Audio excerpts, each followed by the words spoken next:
Welcome to Muslim Apologetics Australia. So in this video, I'm going to demonstrate to you the most typical response we get from modern progressive Muslims. She goes by the name of Simply Jazeera, and she tries to do a lot of attacks against conservative Islamic views. And it's typical. Obviously, if you grow up in the West, you're going to be a lot more sympathetic towards sin and transgression. And so what they do is they always water it down. They water the din down, right? And so you're going to see a perfect example when they speak about LGBTIQ. And this is the problem, I think, that we have with Islam and Muslims. You have uneducated people in Islam who are just influencers. They speak about their lives, they speak about fashion, they speak about clothes, and then they come up and they start talking to you about Islam. And this is the problem. If someone wanted to speak about Islam, if someone wanted to give you the real understanding or fiqh issues, jurisprudence, what our real attitudes and things like that should be. Now, every Tom, Dick and Harry is speaking on behalf of Islam. It's like you no longer have to be a scholar, a da'i, someone educated in the din, someone who's been in the business, in the field of dawah and who's gained experience. But no, it's like you could be a TikTok, Instagram influencer that has a hijab on, or a Ramadan Muslim, and he just gets up or she gets up and starts talking about Islam. This is the issue. We wouldn't accept this if it was about, say, coronavirus. If it's about coronavirus, we'd want to hear it from doctors, medical people, surgeons. But with Islam, it's like, you don't need a degree, you don't need experience in dawah. It's like, just get up and talk. You're a TikTok influencer, just get up and talk. And that is the real problem. This is why the religion gets distorted, because it's like there's no more respect given to it. If you don't know, and if you don't have the training, or if you don't have the capability, we don't really care about your thoughts. When you speak, you cause more damage, right? And this is a problem with coronavirus. We saw the same thing. When you start just listening to any Tom, Dick and Harry about coronavirus, that's why people become anti-vacciners, because they don't listen to medical people. They don't listen to the people who are trained in the field. They just listen to any Tom, Dick and Harry. The guy drives a truck and gets up and starts talking about the vaccine, and he's got like an audience of 5,000-6,000 people listening to him, sometimes 50,000 people, 50,000 subscribers. And he's talking about how the vaccine is harmful and how we should stay away from it, and it causes this problem and that problem, and everyone's like, oh, well, man, you're so great. You think the way we think. And you're like seriously. And the medical doctors, they look at this and they laugh at it. They're like, look at these people. Look how gullible they are. So look how they're disrespecting science and medicine and all the medical history and academia. We've been to study for all these years, and people should be coming to us, getting their medical information from us. But then they're listening to this TikTok influencer that drives trucks all day, getting up to criticizing the vaccine, and people are accepting his statements as truth.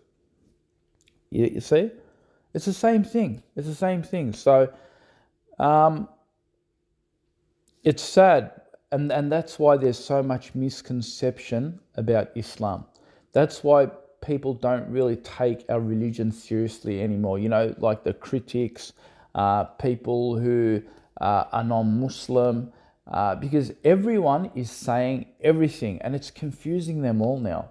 There isn't that one standard, right? And it's unfortunate. That's the way it is. So let's go ahead and listen to Sheikh Simply Jazeera. She's going to give us her views on LGBTIQ because, her views are suddenly very important because she's got 58,000 subscribers. Mail, and I instantly block them because, I don't know, it's a sin that I don't need. This is a really good one, and I feel like a lot of Muslims just dismiss this because they don't know what to say, but I'm going to definitely speak up. Honest thoughts. A lot of Muslims don't know what to say. No. A lot of Muslims do know what to say, as in the scholars, the alims, but you people are no longer interested in that because you want to follow a progressive, a Yasir Qadi interpretation of the views on LGBTIQ. On LGBTQT. I feel like different sex orientations, whether that's being gay, lesbian, bisexual, or anything else, it's something that we do have in ourselves because if you look back in the Quran, during the Qomelut time, there were gay people and those people existed and Allah talks about it in the Quran for a reason. Like if they didn't exist and that feeling wasn't possible to have, then it would never have been addressed in the Quran. So I feel like those feelings are natural. People do feel that way, but our test as a Muslim is how we act upon it. Okay, so basically what she's saying is we can't ignore having those feelings. We all have those feelings. No, we don't all have those feelings. There are certain segments of the community that may have those feelings. And she goes, well, look, it's true. People do have those feelings because Allah spoke about that. The people of Lut used to have those feelings. Therefore, it's true. They would have had those feelings. People have feelings about pedophilia.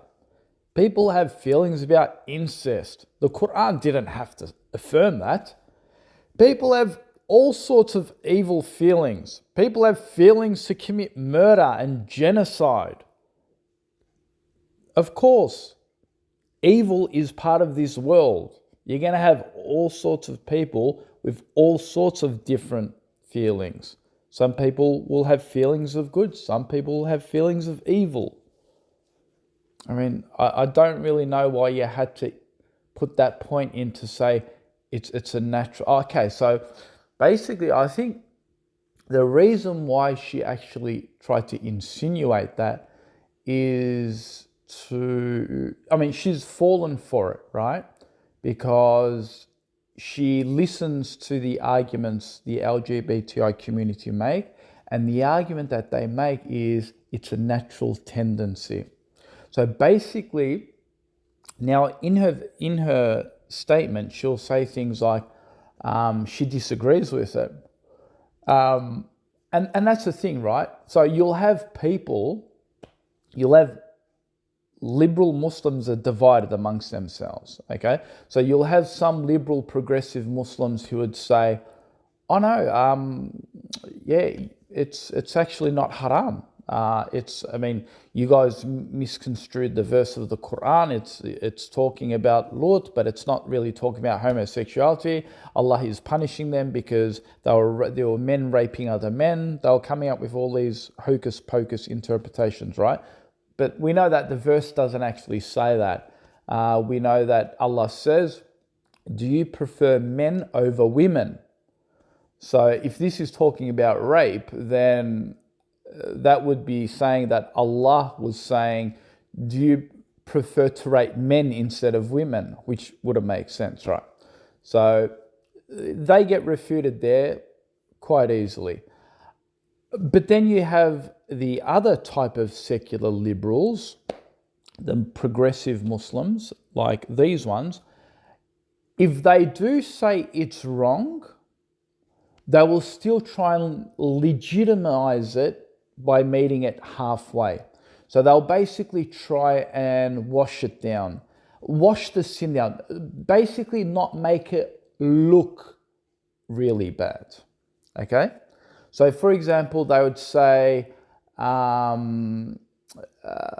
it's wrong. It's, we shouldn't be acting on that feeling, but what we're going to do is we're not going to really judge them. See, that's a way of washing it down. At the same time, we're also going to say we shouldn't judge them and we shouldn't really blame them because it's actually something natural. It's innate within them, right? So let's continue to listen. We know from the Quran that acting upon wanting to be gay or lesbian is not permissible. So that is where I feel like, if you act upon it, it's their individual choice. I don't look at somebody and shun them or judge them or, have any sort of different feeling towards them. Because You see, she doesn't judge them. It's a natural feeling. I wouldn't point a finger at them. I wouldn't shun them. So this is basically of washing down the sin, right? Again, same methodology. Yasir Qadi, these are the Yasir Qadi students, right? We shouldn't shun them. We shouldn't judge them. But when we look at Islam, we look at Umar ibn Khattab, what he actually said. He said, we do judge, right? But we do not judge the inner secrets that is left to Allah. So in authentic hadith, this is what Umar ibn Khattab, these are the scholars of Islam said. And if you don't judge, how do you put the hukum? How do you put the order? How do you put the laws?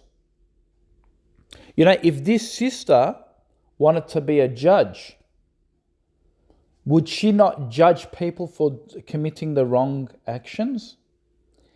If she worked for the American government and the American government had laws in there that said that murder is forbidden and someone commits murder, will you not judge them?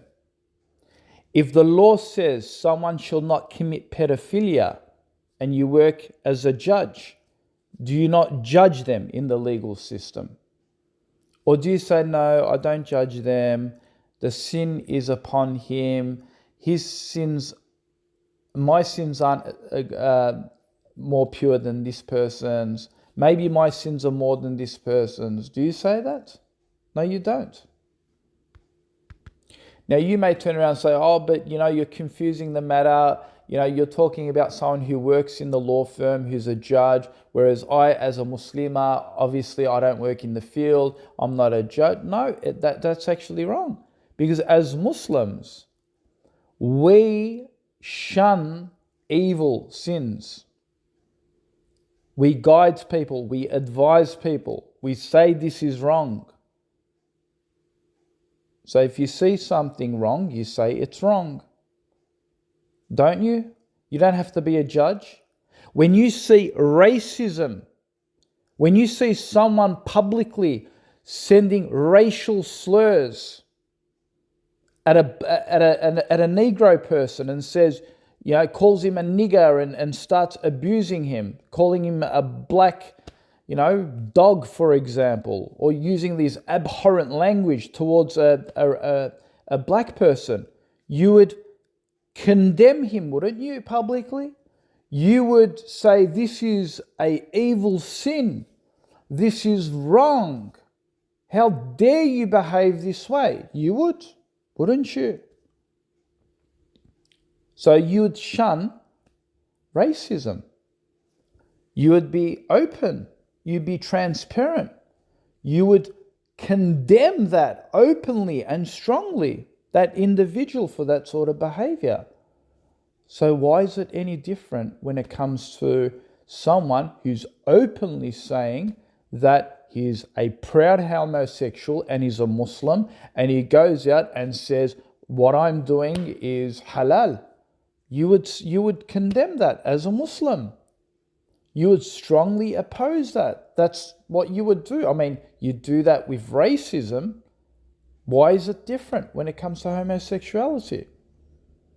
You do that if someone was to abuse a young girl, an old man abusing a young girl. You would do the same thing there too, wouldn't you?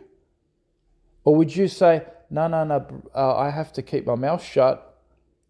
And this is why Islam says, the hadiths say, sister, the hadiths say that the Prophet Muhammad ﷺ said, if you see an evil, try and change it with your hand. He said, literally get physical, try and stop it. If you can't change it with your hand, then speak against it. And if you can't speak against it, the lowest amount of iman is to hate it in your heart. And this is the person with the lowest amount of iman. Like literally the guy's lost his din. He can't even stick up for his din. His iman is so bad that he's too embarrassed that he can't even speak against it. The Prophet said for this person, an exception at least, hate it in your heart. So how do these Muslims say we shouldn't judge? Wallahi, they're the first ones to judge. If a brother abuses his wife, they're the first ones to judge that brother. Oh, look at this misogynist. Look at this chauvinist. Look at this woman abuser. Yeah, they're the first ones to publicly shame him in front of the whole community. There's no covering sins there. Right? If there's a thief in your community, you don't judge the thief. Do you stay silent when there's a thief in the community? Or do you warn the community and say, this person's a thief, be careful of him? Yeah? He steals money from people's cars. Or if this person is a dodgy mechanic and he says that the car's engine is ruined, the engine needs to be changed, but he's lying. And then he claims he changes the engine, but he doesn't change the engine, but he takes your money anyway. And he's known to harm the community like that. Do you stay silent? You don't judge this person?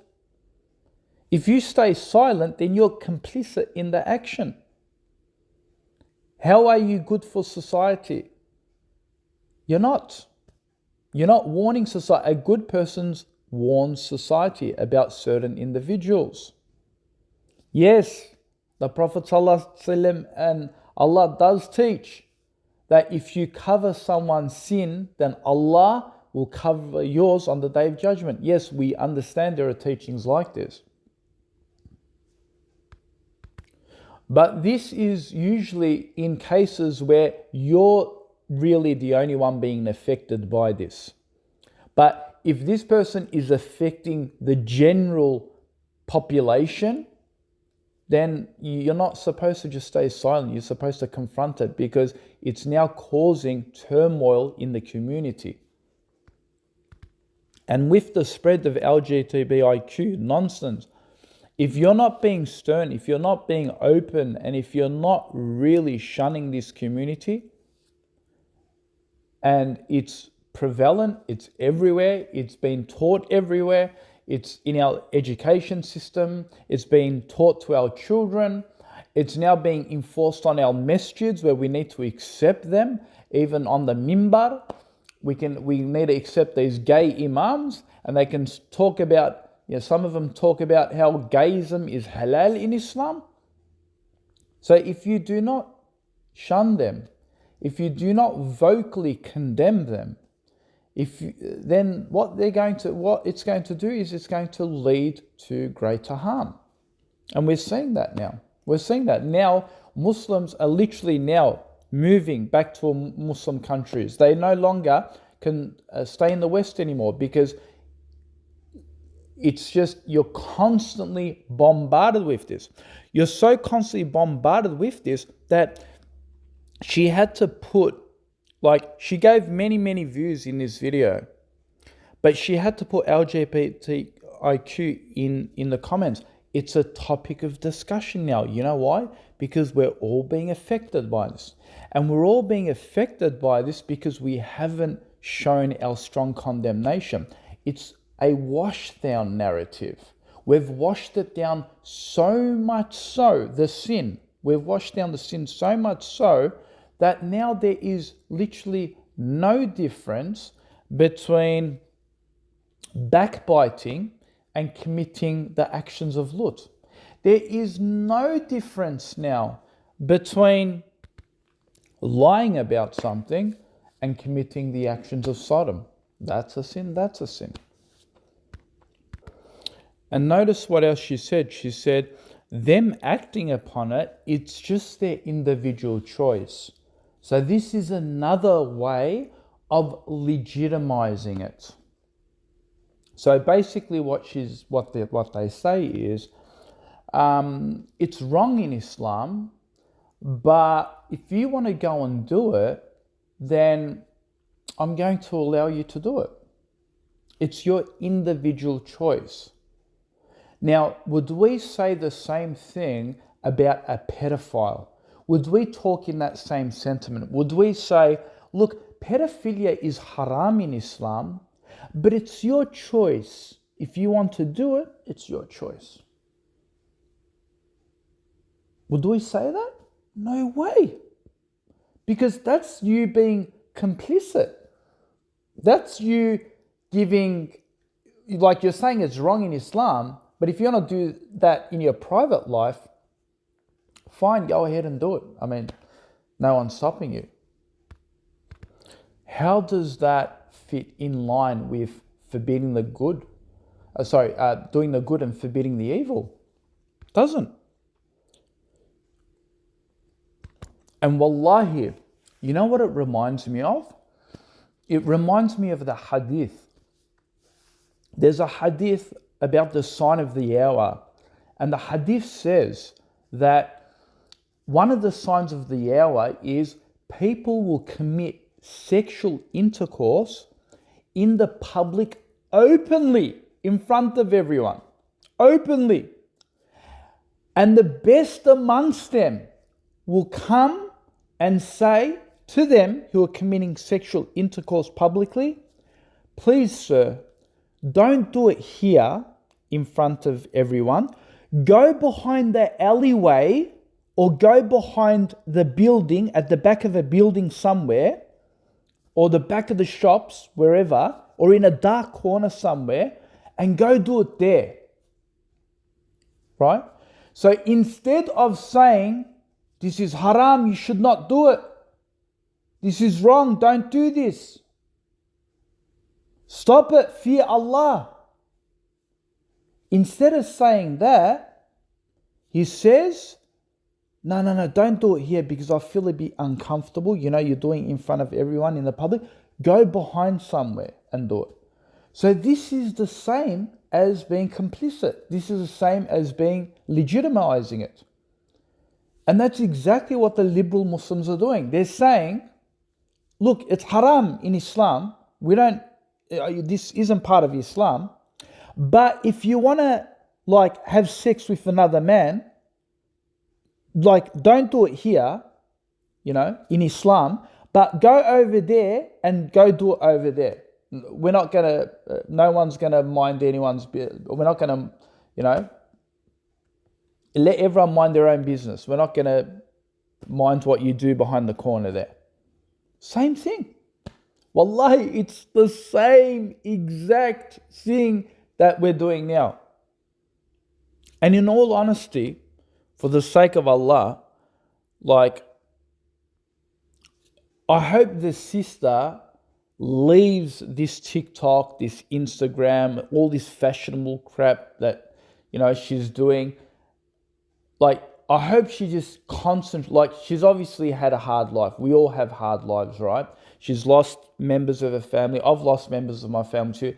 And look, growing up in the West, it's tough. So my sympathy goes out for the sister. And I'm not saying this to embarrass her. I'm not saying this to mock her or ruin her reputation and her religion. Honestly, I want her guidance. But the reason why I'm making this video public is because she made her public video and people listen to what she says because she's got lots of subscribers because she does fashion, all that sort of stuff. No problem. Okay, like, well, I do have a problem with some of the things that they teach, even through fashion, because I'm a Wahhabi, I'm a radical Muslim, apparently, because I disagree with the other things that they do. But that said, like, I'm being open because these people are unfortunately with their aql that they're interjecting in Islam, they're misguiding a lot of people. And so other people reflect on that same attitude and they start legitimizing these actions in a washed down version. And my advice again is that we hope she goes away and starts implementing and learning her deen. Where she should start?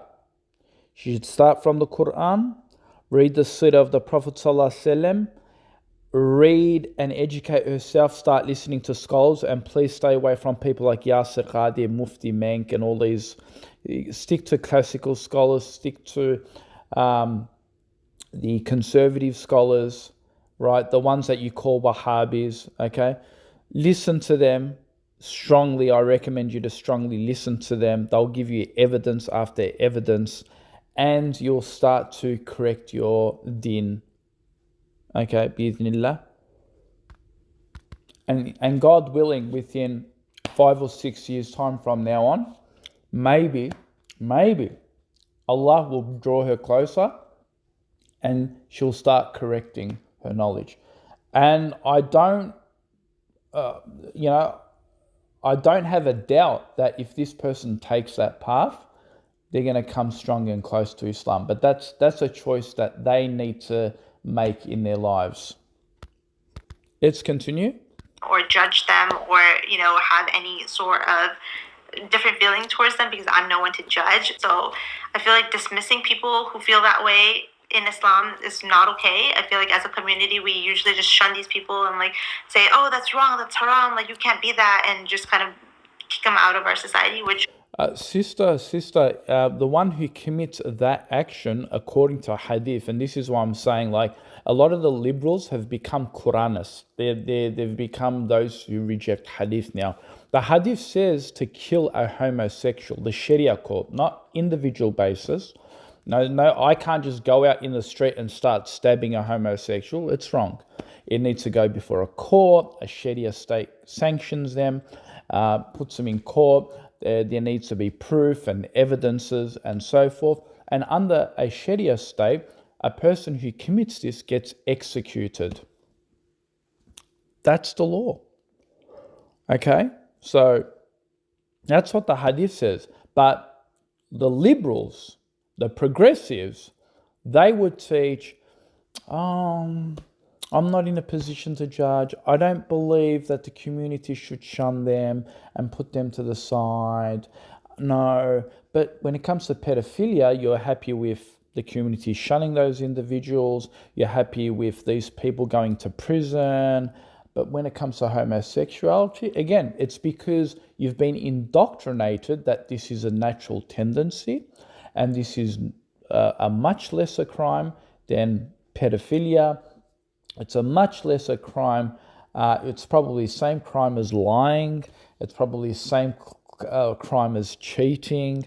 It's probably the same crime as just swearing at someone. It's just, it's a sin's a sin. And that's a problem, right? And this is a problem. I am definitely not for it.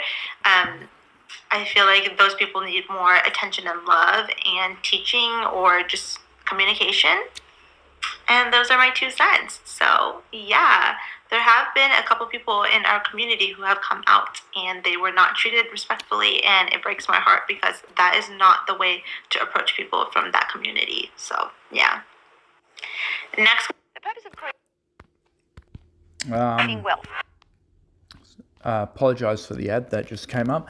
So yeah, and that's what it comes down to. It really breaks my heart that these people aren't approached properly, and certain members of the community shun them and don't speak to them with love and compassion. The compassionate imams. So they want the compassionate imams, right? And that again is a problem. That is a reason we haven't been strong enough in our condemnation, and the fact that they're coming out of the closet publicly is another testament of how much they're being respected and accepted in the community, which is a problem. Notice what she said, we need to show them love. Imagine a pedophile commits a sexual intercourse into a child in a dark room somewhere, rapes your daughter or your son, and we need to show more compassion, we need to show more mercy, we need to show more love for this person, and we shouldn't just shun them out like this. But yeah, a person that commits such a bad, evil deed, like going into the anus of another man, doing this dirty, filthy behavior, apparently we need to show them more love. We need to show them more, we need to be a lot more courteous. And we need to, really respect them and sit down and listen to their concerns and sympathize with them, pat them on their shoulders and say, yeah, look, I mean, let's talk about this. This is not right in Islam. Sure, fine, but let's be consistent. Let's do the same thing with pedophiles. Let's do the same thing with rapists. Someone rapes someone else. Let's do the same with a rapist too then. We'll just sit down, show them compassion, say, look, your evil desires, you really didn't have control. You had that sex urge in you. You really, really couldn't control your desires at the time. You're young, 23, 24 years old. You ended up raping that 13-year-old girl. You're full of testosterone. You're full of sex drive. I really need to sympathize with you because, your girlfriend dumped you. You haven't had a girlfriend in like 2 or 3 years. You would have been sexually depraved, So let's just, so we'll show you more compassion. We'll show you love. We'll show you respect. I mean, can you see this attitude? If we use that same standard everywhere else, but again, it's people will say, oh, Mustafa, are you comparing homosexuality with rape? Are you comparing homosexuality with pedophilia? Are you comparing homosexuality with murder? And that's the point. Notice, when they're saying, are you comparing it? And this is what I was telling you before. They believe that homosexuality is less of a sin. Remember what I said. They believe it's natural. It's a natural tendency.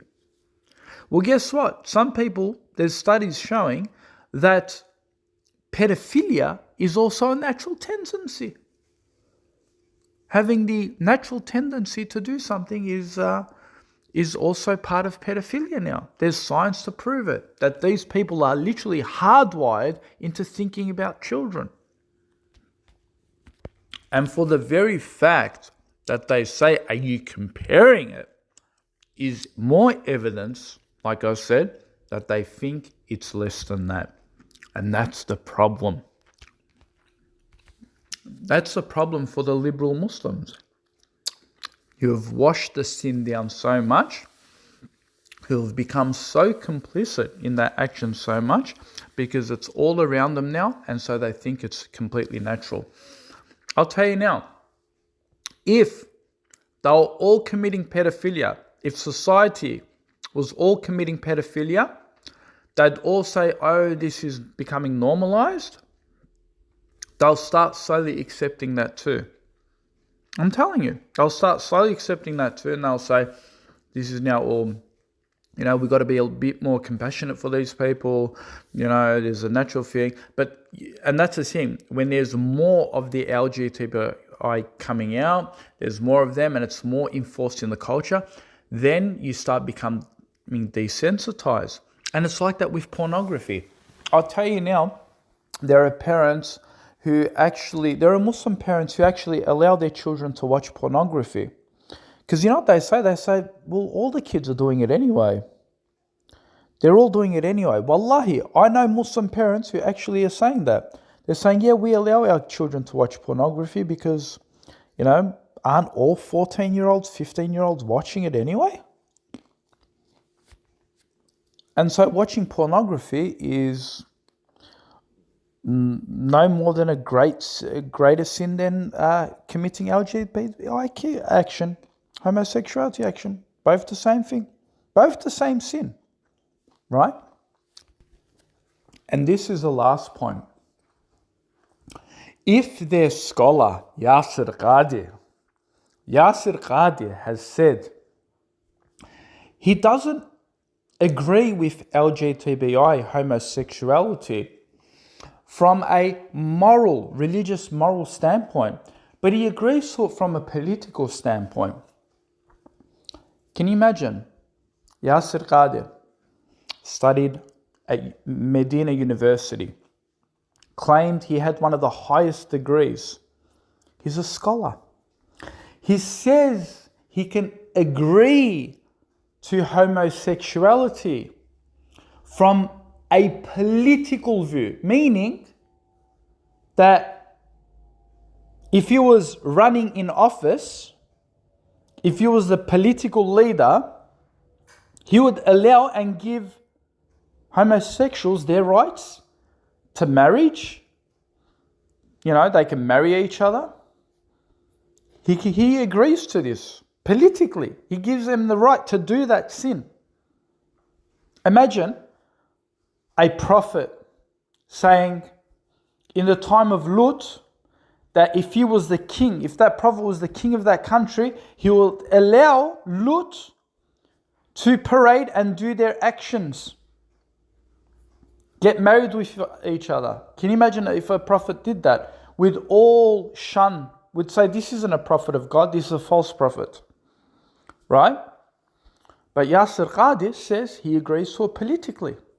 So if Yasir Qadi can say something like this, then what more do you expect from a Instagram, TikTok influencer, hijabi influencer? What more do you expect? I'll let that thought sink in.